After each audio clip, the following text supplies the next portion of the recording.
வணக்கம். நீங்கள் இணைந்திருப்பது உதயம் டிஜிட்டல் வலையொலியின் இரவு நேர பிரதான செய்திகளுடன். செய்தி தொகுப்பு உதயம் டிஜிட்டல் செய்தி பிரிவு. செய்திகள் வாசிப்பவர் லிஷா தரணேஸ்வரன். யாழ் தென்மராட்சி கொடிகாமம் போலீஸ் பிரிவுக்கு உட்பட்டு எழுந்துமட்டுவாழ் பகுதியில் சட்டவிரோதமான முறையில் மரக்குற்றிகளை சூட்சுமமாக கடத்தி சென்ற பாரபூர்தி ஒன்றை கொடிகாமம் போலீசார் கைப்பற்றியுள்ளதுடன் சந்தேக நபர் ஒருவரை கைது செய்துள்ளனர். இந்த சம்பவம் நேற்று மாலை எழுந்துமட்டுவாழ் பகுதியில் இடம்பெற்றுள்ளது. போலீசாருக்கு கிடைத்த ரகசிய தகவலுக்கு அமைய கொடிகாமம் போலீஸ் நிலைய பொறுப்பு அதிகாரி பிரதான போலீஸ் பரிசோதகர் ரணசிங்க அவர்களின் வழிகாட்டலில் போக்குவரத்து பிரிவு பொறுப்பு அதிகாரி உதவி போலீஸ் பரிசோதகர் நிலந்த மற்றும் போக்குவரத்து பிரிவு உதவி பொறுப்பு அதிகாரி தம்பிராஜா தர்மரத்தினத்தினாலும் எழுதுமட்டுவாழ் சோதனை சாவடியில் கடமையில் இருந்த போலீஸ் உத்தியோகத்தர்களின் உதவியுடனும் இந்த கைது நடவடிக்கை மேற்கொள்ளப்பட்டது. இதில் சுமார் 4 லட்சம் ரூபாய் பெறுமதியான வேம்பு நாவல் மரக்குற்றிகள் கைப்பற்றப்பட்டுள்ளமை குறிப்பிடத்தக்கது. கைப்பற்றப்பட்ட மரக்குற்றிகளையும் கைது செய்யப்பட்ட சந்தேக நபரையும் சாவகச்சேரி நீதிமன்றத்தில் முன்னிலைப்படுத்துவதற்கான நடவடிக்கைகளை கொடிகாமம் போலீசார் மேற்கொண்டுள்ளனர். மன்னார் மாவட்ட பொது மருத்துவமனையில் கடமையாற்றிய சிறுவர்களுக்கான விசேட மருத்துவ நிபுணர் எவ்வித முன் அறிவித்தலுமின்றி பணியில் இருந்து விலகியுள்ளமையால் தமது குழந்தைகளுக்கும் சிறுவர்களுக்கும் உரிய முறையில் மருத்துவ சேவையினை பெற்றுக்கொள்ள முடியாத நிலை ஏற்பட்டுள்ளதாக பாதிக்கப்பட்ட சிறுவர்களின் பெற்றோர் விசனம் தெரிவித்துள்ளனர். மன்னார் மாவட்ட பொது மருத்துவமனையில் சிறுவர்களுக்கான நோயாளர் விடுதி இலக்கம் 7 மற்றும் பிரசவிக்கின்ற குழந்தைகளுக்கான விசேட சிறுபிள்ளை மருத்துவ நிபுணராகவும் கடமையாற்றி வந்துள்ளார். இந்த நிலையில் குறித்த மருத்துவ நிபுணர் எவ்வித முன் அறிவித்தலுமின்றி இருந்து விலகியுள்ளார். இதனால் மன்னார் மாவட்ட பொது மருத்துவமனையில் சிறுவர்களுக்கான நோயாளர் விடுதி இலக்கம் 7 அனுமதிக்கப்பட்ட சிறுவர்கள் மற்றும் புதிதாக பிறக்கும் குழந்தைகளுக்கான சிகிச்சைகள் தாமதமடைந்துள்ளதாக பாதிக்கப்பட்டவர்கள் தெரிவிக்கின்றனர். இதனால் விடுதிகளில் அனுமதிக்கப்பட்ட தமது குழந்தைகளை யாழ்ப்பாணம் அல்லது வவுனியா மருத்துவமனைக்கு அழைத்து செல்ல வேண்டிய நிலை ஏற்பட்டுள்ளதாக பெற்றோர்கள் விசனம் தெரிவித்துள்ளனர். மேலும் இந்த விடயத்தில் வடமாகாண ஆளுநர் உடனடியாக தலையிட்டு குறித்த மருத்துவ நிபுணருக்கு பதிலாக மாற்று ஒருவரை உடனடியாக நியமிக்க நடவடிக்கை எடுக்குமாறு கோரிக்கை முன்வைக்கப்பட்டுள்ளது. அனுராதபுரம் பதவிய மைத்திரிபுர பகுதியில் சட்டவிரோத மதுபானத்துடன் சந்தேக நபர் ஒருவர் பதவிய போலீசாரால் நேற்று கைது செய்யப்பட்டுள்ளார். போலீசாருக்கு கிடைத்த தகவலுக்கு அமைய மேற்கொள்ளப்பட்ட சுற்றி வளைப்பின் போதே சந்தேக நபர் கைது செய்யப்பட்டுள்ளார். கைது செய்யப்பட்டவர் 35 வயதுடைய பதவிய பகுதியை சேர்ந்தவர் ஆவார். நீண்ட நாட்களாக சட்டவிரோத மதுபானத்தினை தயாரித்து பதவிய உள்ளிட்ட பல்வேறு பகுதிகளுக்கு விநியோகித்து வந்துள்ளமை போலீசார் நடாத்திய மேலதிக விசாரணைகளில் தெரிய வந்துள்ளதுடன் மேலதிக விசாரணைகளை போலீசார் மேற்கொண்டு வருகின்றனர்.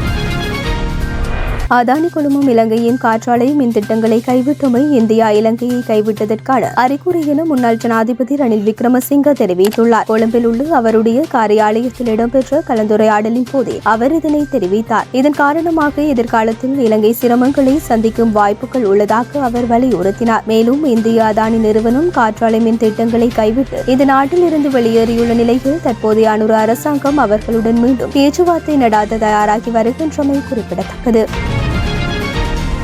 தேசிய மக்கள் சக்தியின் முதலாவது வரவு செலவு திட்டம் நிதி அமைச்சர் என்ற வகையில் ஜனாதிபதி அன்ருகுமார திசாநாயக்கவினால் இன்று காலை சபையில் சமர்ப்பிக்கப்பட்டுள்ளது. சமர்ப்பிக்கப்பட்ட அறிக்கையில் குறிப்பிடப்பட்டுள்ள யோசனைகள் பின்வருமாறு: இந்த வருடம் 5% பொருளாதார வளர்ச்சியை அடைவதை எதிர்பார்ப்பு. மூலதன செலவுக்காக மொத்த உள்நாட்டு உற்பத்தியில் இருந்து 4% தேசிய மேலாண்மை கட்டமைப்புக்காக 750 மில்லியன் ரூபாய். இலங்கையில் டிஜிட்டல் மயமாக்கலாக டிஜிட்டல் அடையாள அட்டையை விரைவில் அறிமுகப்படுத்த நடவடிக்கை. இலங்கை பொருளாதார அதிகார சபை உருவாக்கப்படும். கட்டுநாயக்க விமான நிலையத்தின் 2வது முனையத்தை ஜப்பானின் நிதி உதவியுடன் விரைவில் ஆரம்பிக்க நடவடிக்கை. புதிய மற்றும் கண்டுபிடிப்பு நிதியத்தை ஸ்தாபிக்க 1000 மில்லியன் ரூபாய். அரசாங்கத்துக்கு சொந்தமான சகல சொகுசு வாகனங்களையும் எதிர்வரும் மார்ச் மாதத்தில் ஏலத்தில் விட நடவடிக்கை. மேலும் எம்பிக்களுக்கு வாகனமோ அல்லது வாகன அனுமதி பத்திரமோ கிடையாது. அரசு நிறுவனங்களின் செயற்பாடுகள் மற்றும் பலன்களை மதிப்பீடு செய்ய குழு. கர்ப்பிணி தாய்மார்களுக்கு போசாக்கு சத்துணவு திட்டத்திற்காக 7500 மில்லியன் ரூபாய் ஒதுக்கீடு. சுகாதாரத்துறைக்காக 604 பில்லியன் ரூபாய் தெரிவு செய்யப்பட்ட முன் பள்ளிகளின் அபிவிருத்திக்காக 80 மில்லியன் ரூபாய். பாடசாலைகளில் அடிப்படை வசதிகளை மேம்படுத்த 1000 மில்லியன் ரூபாய். முன்பள்ளி ஆசிரியர்களின் கொடுப்பனவு எதிர்வரும் ஜூலை முதல் 1000 ரூபாவால் அதிகரிப்பு. மகாபுல மாணவர் உதவித்தொகை 7500 ரூபாவால் அதிகரிப்பு. இதேவேளை தரமைந்து குறைந்த வருமானம் பெறும் குடும்பங்களுக்கு 1500 ரூபாய் நிதியுதவி. ஜாழ்ப்பாண நூலகத்திற்கு கணனிகள் உள்ளிட்ட உபகரணங்களை வழங்க 100 மில்லியன் ரூபாய். ஏனைய நூலகங்களின் அபிவிருத்திக்காக 200 மில்லியன் ரூபாய். திருகோணமலையில் 61 எண்ணெய் தாங்கிகளின் கூட்டு அபிவிருத்திக்கு நடவடிக்கை பெரும் போகத்தில் நெல் கொள்வனவிற்காக 5000 மில்லியன் ரூபாய் நெல் விநியோக சபை சட்டத்தில் திருத்தம் மேற்கொள்ள நடவடிக்கை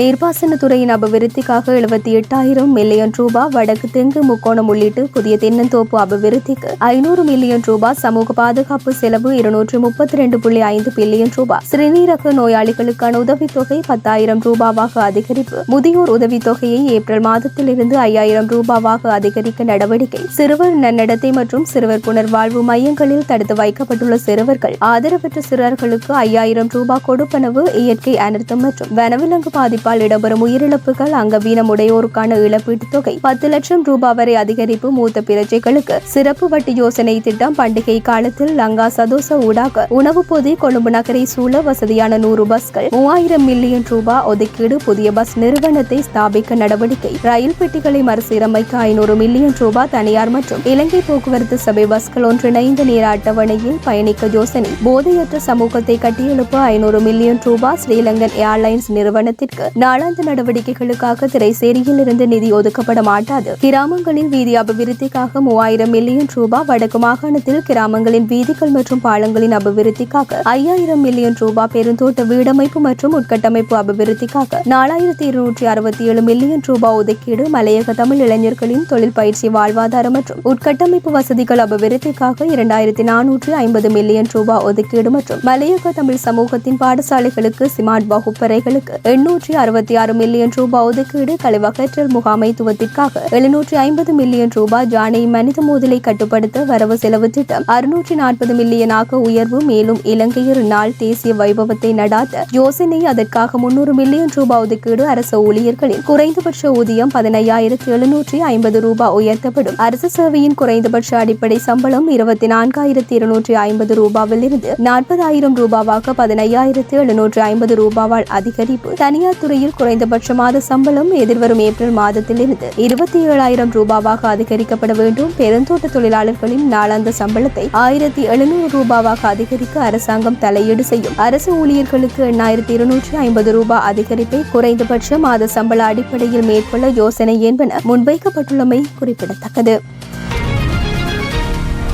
நாட்டில் நிலவும் கடும் வெப்பமான வானிலை காரணமாக விளையாட்டு பயிற்சிகளில் ஈடுபடும் மாணவர்கள் போதுமான அளவு சுத்தமான குடிநீரை பருகுமாறு சுகாதார அதிகாரிகள் அறிவுறுத்துகின்றனர். விளையாட்டு பயிற்சிகளை நடாத்தும் இடங்கள் குறித்து சுகாதார அதிகாரிகளிடம் ஆலோசனை பெறுமாறு இலங்கை பொது சுகாதார ஆய்வாளர்கள் சங்கத்தின் தலைவர் உபுல் ரோகன் அறிவுறுத்தியுள்ளார். இந்த விடயம் தொடர்பில் மேலும் தெரிவித்த அவர் நாட்டின் பல்வேறு பகுதிகளில் கடும் வெப்பமான வானிலை நிலவுகின்றது. இது வெளி வேலைகளில் ஈடுபடும் நபர்களை கடுமையாக பாதிக்கின்றது. எனவே வீதிகளில் செல்பவர்கள் மற்றும் வெளி ஈடுபடுபவர்கள் அதிக எச்சரிக்கையுடன் இருக்குமாறு கேட்டுக் கொள்கின்றேன். கடந்த காலங்களில் வெப்பமான வானிலை காரணமாக பல பகுதிகளில் பெரும்பாலான மக்கள் பாதிக்கப்பட்டனர். எனவே வெப்பமான வானிலை குறித்து பொதுமக்கள் மிகவும் கவனமாக இருத்தல் வேண்டும் எனவும் கடும் வெப்பத்தில் இருந்து தங்களை பாதுகாத்துக் கொள்வதற்கு தேவையான நடவடிக்கைகளை கடைபிடிக்க வேண்டும் எனவும் அவர் மேலும் தெரிவித்தார்.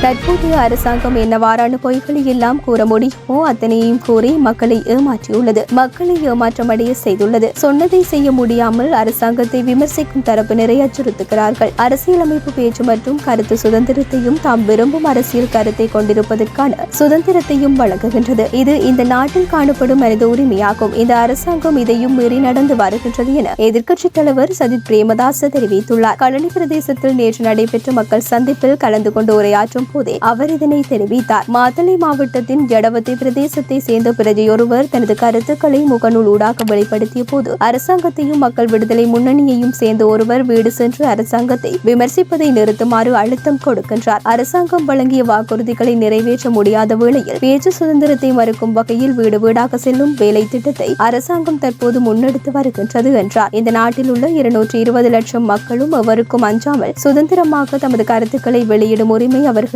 காணப்படுகின்றன. குடிமக்களின் ஜனநாயக உரிமைகளை பாதுகாக்க ஐக்கிய மக்கள் சக்தியும் ஐக்கிய மக்கள் கூட்டணியும் முன்னிற்கும். பேச்சு சுதந்திரமும் கருத்து சுதந்திரமும் என்பது தனி மனித உரிமைகளாகும். அதில் யாரும் அழுத்தம் பிரயோகிக்க முடியாது என்றார்.